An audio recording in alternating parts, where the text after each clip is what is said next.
Hello friends, मैं ओम प्रकाश आप लोगों का स्वागत करता हूं आपके अपने YouTube channel mission preparation point में।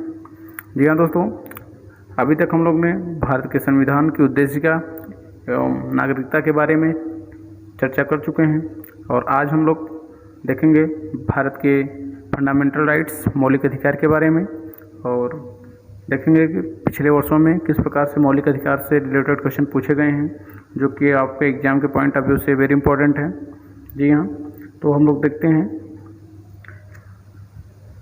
फर्स्ट क्वेश्चन है, निम्नलिखित में से किसको संविधान द्वारा मौलिक अधिकारों को लागू करने की शक्ति दी गई?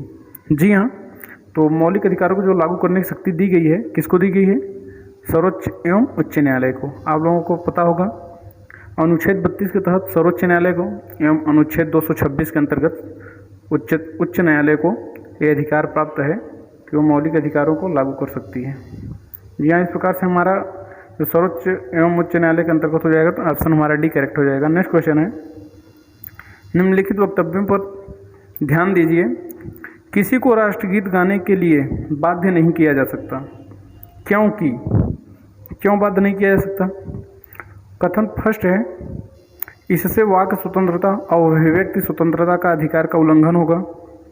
सेकंड ऑप्शन है, इससे अंतःकरण की और धर्म के अबाध रूप से आचरण और प्रचार करने की स्वतंत्रता के अधिकार का उल्लंघन होगा।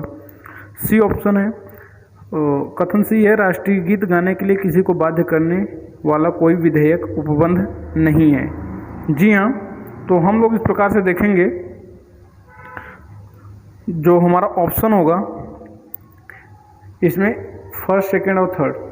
चूँकि देखिए वाक स्वतंत्रता अभिव्यक्ति की स्वतंत्रता का अधिकार का उल्लंघन होगा, बिल्कुल ये आपको बताना है कि राष्ट्रगीत गाने के बाध्य नहीं किया जा सकता। यहाँ नहीं की बात कर रहा है तो ऐसा हमको बताना है कौन सा कथन इसके बारे में बोल रहा है। तो इसमें हमारा ए भी बोल रहा है और बी भी बोल रहा है और सी भी बोल रहा है। इस प्रकार हमारा जो आंसर हो जाएगा कौन सा हो जाएगा? ऑप्शन नंबर सी करेक्ट हो जाएगा।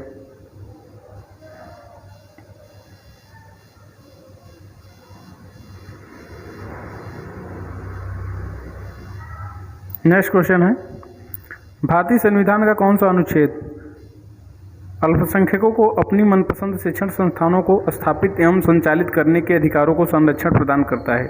जी हाँ, जो अल्पसंख्यक हैं उनको अपने मनपसंद शिक्षण संस्थानों को स्थापित एवं संचालित करने के अधिकार का जो संरक्षण दिया गया है तो किस में दिया हुआ है? अनुच्छेद 30 के अंतर्गत दिया है कि अपने मनपसंद के शिक्षण संस्थानों को स्थापित और संचालित कर सकते हैं।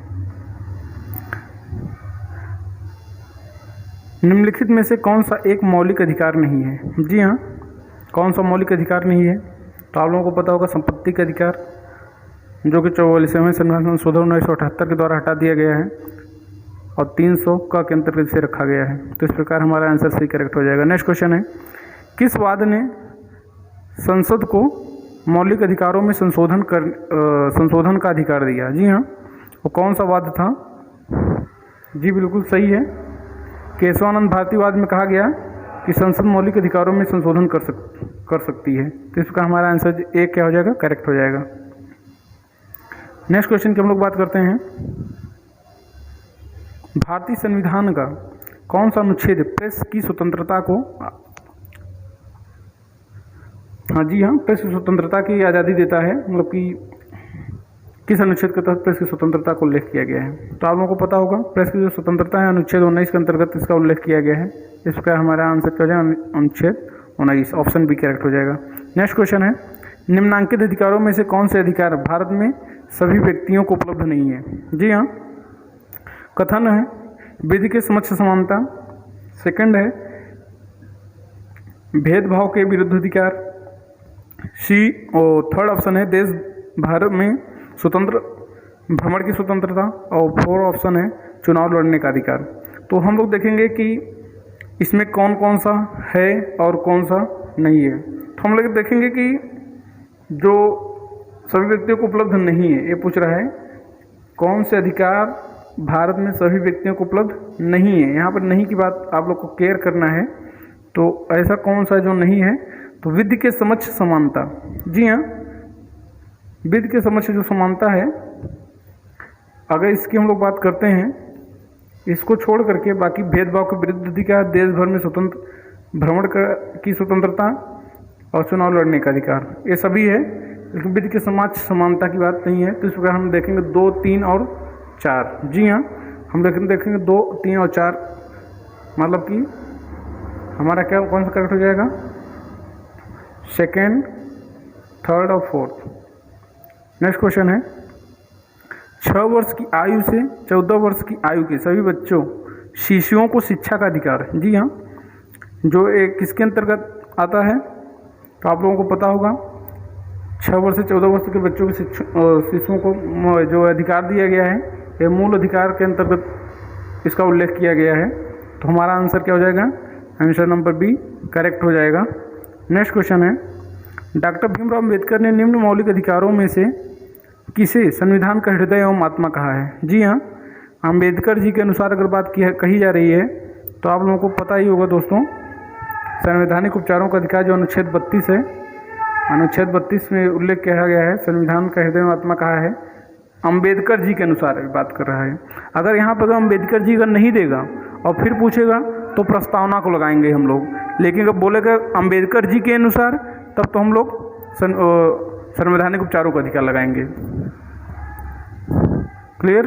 नेक्स्ट क्वेश्चन है, निम्न में से कौन मूल अधिकार के अंतर्गत नहीं आता है? जी हाँ, कौन है जो मूल अधिकार के अंतर्गत नहीं आता है? तो आप लोगों को पता है संपत्ति का अधिकार जो 44वें संविधान संशोधन 1978 के द्वारा एलिमिनेट कर दिया गया, हटा दिया गया और 300 का के अंतर्गत रखा गया है। तो इस पर हमारा आंसर सी करेक्ट हो जाएगा। नेक्स्ट क्वेश्चन है, भारतीय संविधान निम्न में से कौन सा अधिकार प्रदान नहीं करता है? जी हाँ, कौन सा अधिकार प्रदान नहीं करता है? तो हम लोग देखते हैं, ऑप्शन ए है समान आवास का अधिकार, ऑप्शन बी है समानता का अधिकार, ऑप्शन सी धर्म पालन करने का अधिकार, ऑप्शन डी है स्वतंत्रता का अधिकार।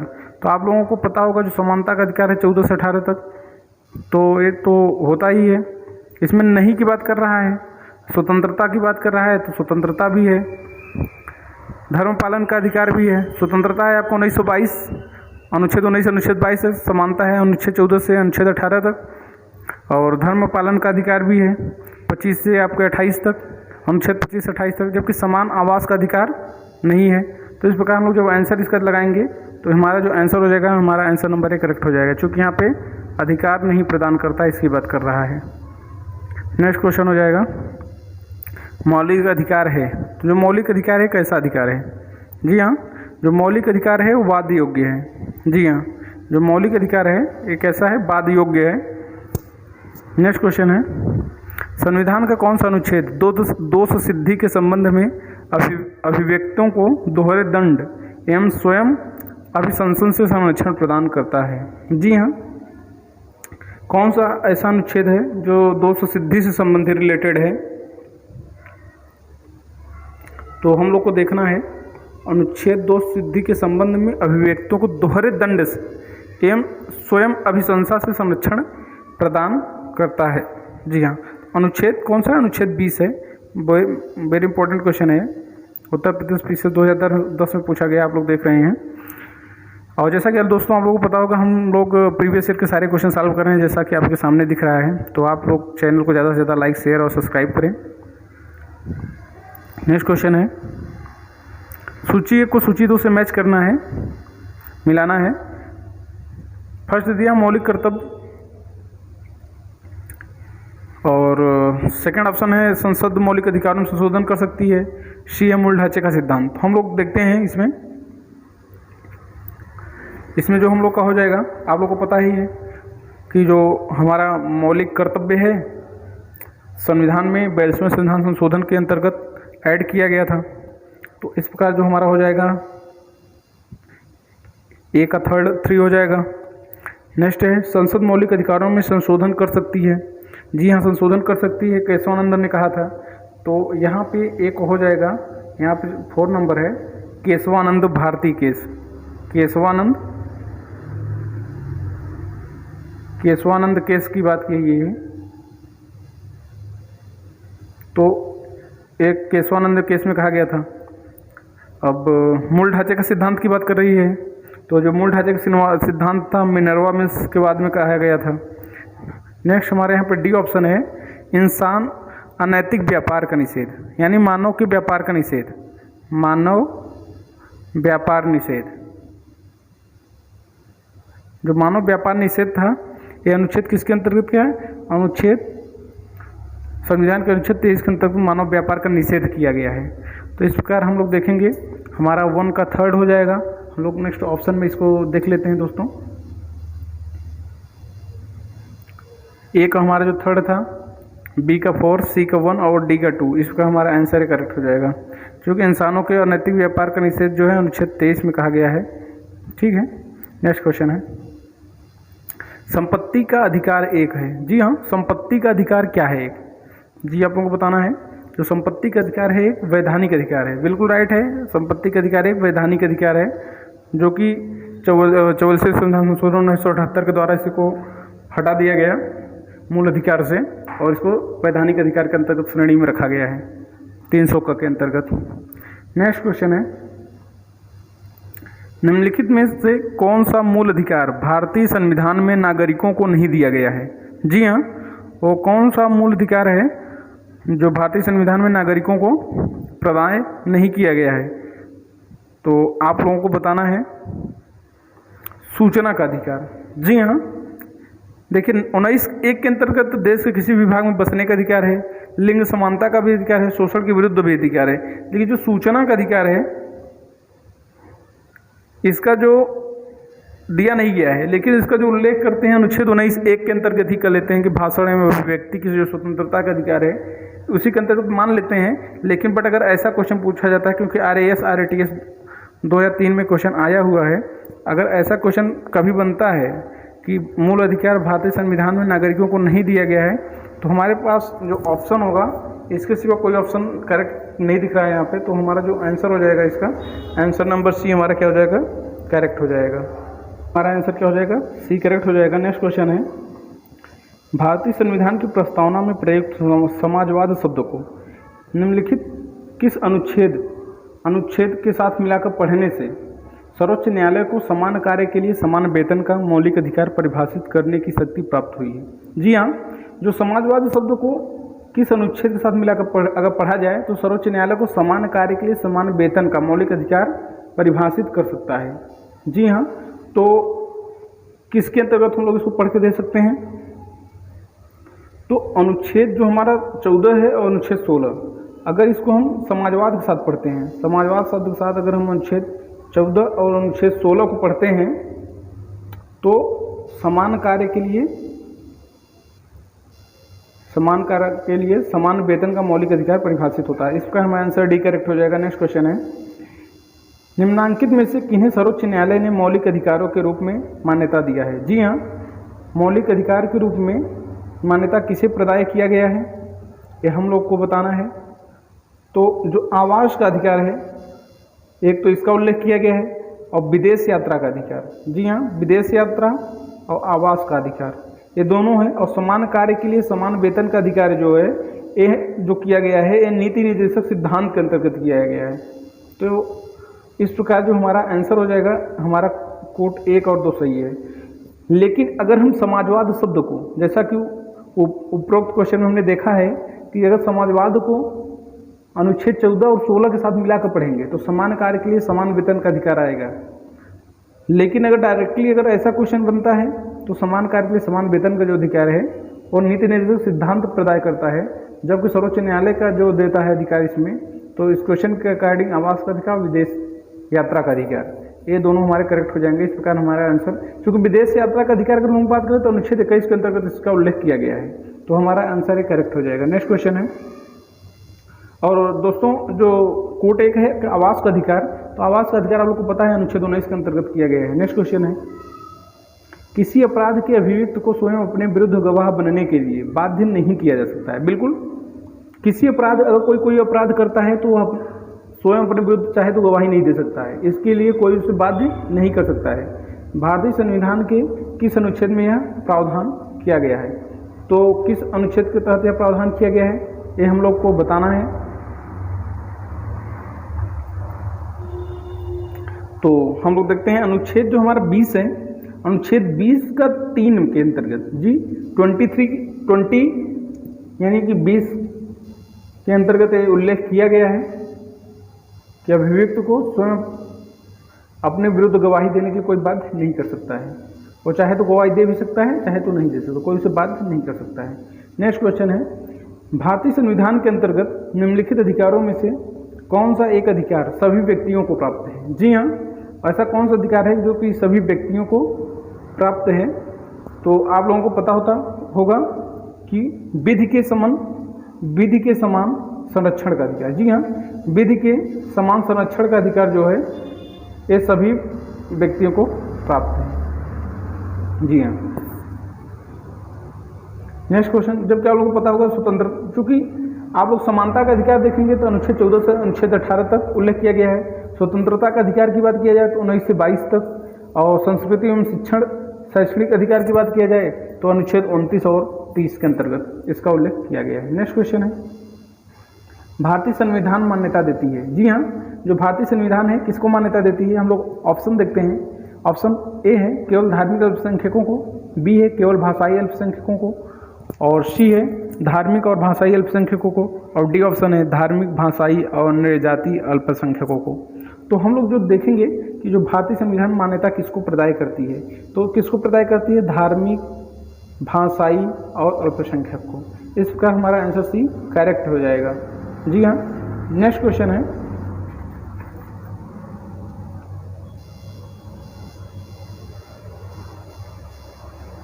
समानता का अधिकार। जी हाँ, समानता का अधिकार संविधान के निम्न अनुच्छेदों में से किनके अंतर्गत दिया गया है? जी हाँ, समानता का जो अधिकार है अभी हम लोगों ने बात किया है, किसके अंतर्गत प्रदान किया गया है? जी हाँ, ये हम लोग को बताना है जो हमारा समानता का अधिकार है, चूँकि कोर्ट के अंतर्गत दिया गया है। आप लोगों को पता है अनुच्छेद 14 से अनुच्छेद 18 तक इसका उल्लेख किया गया है। तो अनुच्छेद 14 भी आ जाएगा हमारा, अनुच्छेद 15 भी आ जाएगा, अनुच्छेद 16 भी आ जाएगा, जबकि अनुच्छेद 13 में इसका बात नहीं किया गया है। तो इस प्रकार हमारा आंसर जो सी हो जाएगा। नेक्स्ट क्वेश्चन है, निम्नलिखित में से किसने भारतीय सर्वोच्च न्यायालय को समान कार्य के लिए समान वेतन का मौलिक अधिकार निगमन करने हेतु सक्षम किया गया? जी हाँ, जो समान कार्य के लिए समान वेतन निगमन करने का जो बात कही गई है, एक किसके अंतर्गत कही गई है? हम लोग ऑप्शन देखते हैं। ऑप्शन ए है संविधान की प्रस्तावना में प्रयुक्त समाजवादी शब्द, बिल्कुल राइट है। ऑप्शन बी है ए को संविधान के अनुच्छेद 14 के साथ मिलकर पढ़ना। ऑप्शन सी है ए को संविधान के अनुच्छेद 16 के साथ मिलकर पढ़ना, बिल्कुल राइट है। अभी ये क्वेश्चन हम लोगों ने जस्ट ऊपर देखा है, तो हमारा ऑप्शन क्या हो जाएगा? ऑप्शन हमारा डी करेक्ट हो जाएगा। जो समान कार्य के लिए समान अधिकार की मौलिक अधिकार की निगमन हेतु बात कही गई है सर्वोच्च न्यायालय के द्वारा, और समाजवादी शब्द के साथ अनुच्छेद 16 और अनुच्छेद 14 को मिलाकर पढ़ने पे हमको इसकी परिभाषा प्राप्त होती है। नेक्स्ट क्वेश्चन है, धार्मिक स्वतंत्रता के अधिकार के प्रावधान के अंतर्गत सम्मिलित है। जी हाँ, जो धार्मिक स्वतंत्रता है इसके अधिकार के तहत हमको क्या प्राप्त है? जी हाँ, बिल्कुल ये क्वेश्चन हम लोग को बताना है। ऑप्शन हम लोग देखते हैं, धर्म प्रचार करने की स्वतंत्रता, सेकंड कूट है सिखों को कृपाण धारण करने एवं रखने का अधिकार, थर्ड कूट है राज्यों को समाज सुधारक विधि निर्माण का अधिकार, और फोर्थ कूट है धार्मिक निकायों को लोगों का धार्मिक परिवर्तन कराने का अधिकार। तो इसमें से सही कूट का हम लोग को बताना है कि इसमें से सही कूट कौन सा है। धार्मिक स्वतंत्रता की चूंकि बात कही गई है यहाँ पे धार्मिक स्वतंत्रता के अधिकार के अंतर्गत, तो सही कूट हम लोग को चयन करना है। तो इसमें से सही कूट कौन सा होगा हम लोग देखेंगे। तो जो धर्म के प्रचार करने का अधिकार, बिल्कुल राइट है, धर्म का प्रचार कर सकते हैं आप। सिख जो है उनको कृपाण धारण करने का जो अधिकार है ये भी आप अनुच्छेद 25 के अंतर्गत प्राप्त कर लेंगे। और राज्यों को समाज सुधारक विधि निर्माण का अधिकार, ये भी बिल्कुल राइट है। अगर राज्य चाहें तो ऐसा कर सकते हैं, बिल्कुल उनको अधिकार ये प्राप्त है।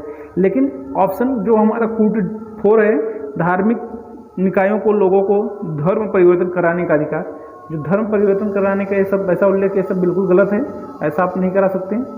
तो इसका हमारा जो है क्या है, हमारा ए करेक्ट हो जाएगा, ऑप्शन ए हमारा करेक्ट हो जाएगा। नेक्स्ट क्वेश्चन है, भारतीय संविधान का अनुच्छेद को प्रथम सूची में अनुच्छेद दिया है, सेकंड सूची में प्रावधान दिए गए हैं, और दोनों को कूट का प्रयोग करके सही उत्तर का चयन करना है हम लोगों को। तो हम लोग देखते हैं थोड़ा इसको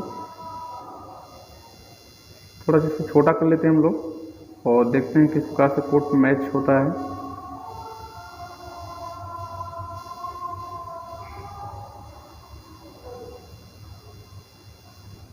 थोड़ा छोटा पड़ रहा है तो हम लोग इसको भी देख लेते हैं ऐसे ही, इसको मैच करा दिया जाएगा लास्ट में। अनुच्छेद 16(2) के अंतर्गत, जी हाँ, अनुच्छेद 16(2) के अंतर्गत जो बात कही गई है वो किसके बारे में कही गई है? किसी भी व्यक्ति के साथ उसके वंश, धर्म अथवा जाति के आधार पर सार्वजनिक नियुक्ति के मामले में भेदभाव नहीं किया जा सकता है। बिल्कुल आप लोग ध्यान से इसको सुनिएगा। अनुच्छेद 16 के 2 में जो उल्लेख किया गया है कि किसी भी व्यक्ति के साथ उसके वंश, धर्म अथवा जाति के आधार पर सार्वजनिक नियुक्ति के मामले में भेदभाव नहीं किया जा सकता। तो इस प्रकार जो हमारा आंसर हो जाएगा 16 का हम लोग मैच करेंगे तो 16 का हमारा क्या हो जाएगा? 16 का सेकंड हो जाएगा।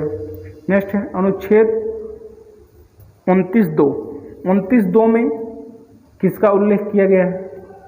तो 29(2) जो है 29(2) जो है वो कहता है किसी भी नागरिक को धर्म, वंश, जाति, भाषा या इनमें से किसी भी आधार पर राज्य द्वारा संपोषित अथवा राज्य से सहायता प्राप्त करने वाली किसी भी शैक्षिक संस्था में प्रवेश से वंचित नहीं किया जाएगा, जो कि हमारा क्या हो जाएगा? ऑप्शन नंबर 4 हमारा है इसका। ठीक है दोस्तों, अनुच्छेद 30(1) के अंतर्गत किसका है? अनुच्छेद 30(1) के अंतर्गत अगर हम लोग बात करते हैं, अनुच्छेद 30(1) के अंतर्गत हम लोग अगर बात करते हैं कि किसका उल्लेख किया गया है, तो सभी अल्पसंख्यकों को, जी हाँ बिल्कुल, सभी अल्पसंख्यकों को चाहे वे धर्म के आधार पर हों या भाषा के आधार पर हों, अपनी पसंद की शैक्षिक संस्थाएं स्थापित करने और उन्हें संचालित करने का मौलिक अधिकार उन्हें है। बिल्कुल इसका यही सही है। और अनुच्छेद 18(1) के अंतर्गत है, अनुच्छेद 18(1) के अंतर्गत किसकी बात कही गई है? जी हाँ, राज्य, सेना या विधा संबंधी सम्मान के सिवाय और कोई उपाधि प्रदान नहीं करेगा, और अगर विदेश से कोई भी अगर ऐसी उपाधि प्राप्त करते हैं तो राष्ट्रपति के नाम से प्राप्त करेंगे। तो हमारा क्या हो जाएगा? इस प्रकार हम लोग देखेंगे तो हमारा ए का सेकंड हो जाएगा, जी हाँ, बी का ऑप्शन नंबर 4 हो जाएगा, सी का हमारा थर्ड ही हो जाएगा, और ए का हमारा क्या हो जाएगा? ए का हमारा हो जाएगा डी। तो इस प्रकार लिखेंगे हम लोग। ए का 2 देखेंगे, जी हाँ, ए का 2 देखते हैं किस में है। ए का 2 3 ऑप्शन में है, ए में है, सी में है और डी में है। फिर बी का हम लोग 4 था, जो कि 29(2) की बात जो कि 4 में किया गया था, तो ए भी ऑप्शन ए में है और डी में है। फिर नेक्स्ट क्वेश्चन है अनुच्छेद 30(1) के अंतर्गत जो कि सी का 3 होना चाहिए, तो सी का 3 केवल 1 में मैच कर रहा है। इसका हम लोग का जो आंसर हो जाएगा, जी हाँ, तो हम लोग का जो आंसर हो जाएगा ए नंबर हो जाएगा करेक्ट। धन्यवाद दोस्तों, आप लोग चैनल को ज़्यादा से ज़्यादा लाइक शेयर कीजिए। धन्यवाद दोस्तों।